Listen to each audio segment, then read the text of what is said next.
Well, first of all, I never thought, I dreamed in the back of my mind, my thing to go into college was to get an education first. And when that opportunity arose, then I took advantage of it. The year before, it was two guys up from my high school team that had already gone and made the football team. Major Heisman was the third-round draft choice of the Chicago Bears, and Nathaniel James was the sixth-round draft choice of the Cleveland Browns. And I said, wow, if they could do it, even though I'm a quarterback, I never thought I, would be drafted. But lo and behold, I was drafted in the sixth round. I was at a basketball game, and Mr. Niles, who was the business manager, came up and got me and said, you got a call from the Cincinnati Bengals. So I went there, answered the call, and they said, look, we want to draft you the next round. We hear you going to engineering school. That was somebody from another team that told him I was going to, which was not true. And they said, if you're not, we want to draft you the next round. And that was the sixth round. And when I was drafted, they drafted me as a quarterback / running, but they, athlete. And when I got to Cincinnati, Paul Brown said, you're a cornerback. And I've been doing that for 15 years. It worked out well, but it was just an opportunity that I wanted to take advantage of. I was called a scrambler. I could run around. But I believe, I could have made it as a quarterback, but it worked out for me for the best because there was only one guy in front of me that I thought was better. That was Greg Cook. He was the #1 draft choice for the University of Cincinnati. But outside of that, I felt that I could compete it, but it was just the wrong time at that particular time. I think he's from a small town in Florida, Bartow. And so I know him from Bartow because my aunt and uncle lived there, and I just remember when I went to visit them, hearing his name. And then, of course, my dad and mom and sister graduated from Florida A&M, and we used to go and watch the games when he was the coach down there, and they had some great success and actually had some of our players from Thomasville, from my high school, on the team.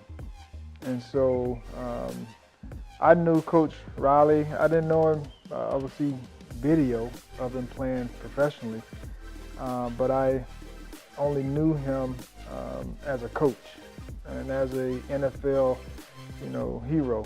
Well, first of all, I was at a disadvantage coming in. I never played defensive back before.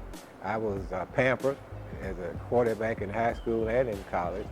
And when I got there, when you look at guys coming from USC, from the major university, I'm from a little small school, I had my work cut out for me. But during the summer, Ron Sellers was the #1 draft choice of the Boston Patriots at that time. It was a guy named Tom Bass, who was the defensive coordinator for the Bengals. He came down and he said, let's go over to the FSU, I want to work you out. And Ron Sellers was over there working out as well. And he taught me the basics, and he told me, this is what I want you to work on during the summer. So I did. When I came back, I went to camp. Still never really covered anybody other than, just sandlot stuff. And I got to camp, had worked on the fundamental, and I got there, and I remember a guy named Eric Crabtree. He would just beat me all day long running the pass routes. And then they threw a little 5-yard quick out, and I planted and intercepted the pass, and I got some attention. Boy, this guy is really quick, got quick hands, quick feet. And I went on, and a guy named Charlie King, about 5th game in the season, he got hurt. They put me in, and that's the rest is history. He never got his job back. Now, I do remember watching video of him, and like I say, the numbers speak for itself, and he was a guy that was, pretty good when it came to being a defensive back. And I do believe that stemmed from him being a quarterback, being a quarterback and then making the transition from the quarterback to the defensive back position definitely helps you to understand routes, understand what the quarterback may be thinking. And a lot of that goes back into the numbers. 9 interceptions in 14 games. There's a lot of probably reading of the quarterback, and when he's watching film, I'm not sure if they watched film back then, but just the sense of him understanding what a quarterback may be thinking, and also being able to read routes definitely probably helped play a big part in his success. I never was flashy. I played with a guy named Lamar Parrish, who was pretty much like Dion. You know, he did all kind of, they called him Leaping Lamar. You know, he got his nickname. But I guess me having been a quarterback, I was always in the leadership position, so I wasn't a brash guy. I did my job. And every coach that I had from high school all the way up to the NFL, you know, I was always taught humility, let your work speak for you. And I went unnoticed. There was some times, I mean, I led the conference 3 times in interception. My last 2 as a player, retired, 8 interceptions. I was 36 years old. Still started all games, you know, but it went unnoticed.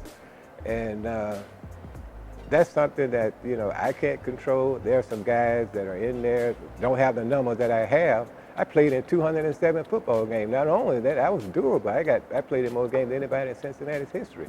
So, but all those things go unnoticed, and I was, until people say, who is this guy, Ken Ryder? Why has nobody, you know, said, why is he in the Hall of Fame? I get more of that from other people after they see my stats because they just didn't know, because I was, and in Cincinnati, we were not publicized. I mean, we were not glorified, so to speak. Paul Brown's philosophy is you go out and do, that's what I'm paying you to do. And there are a lot of guys that had great careers there but went unnoticed, and I was one of those guys.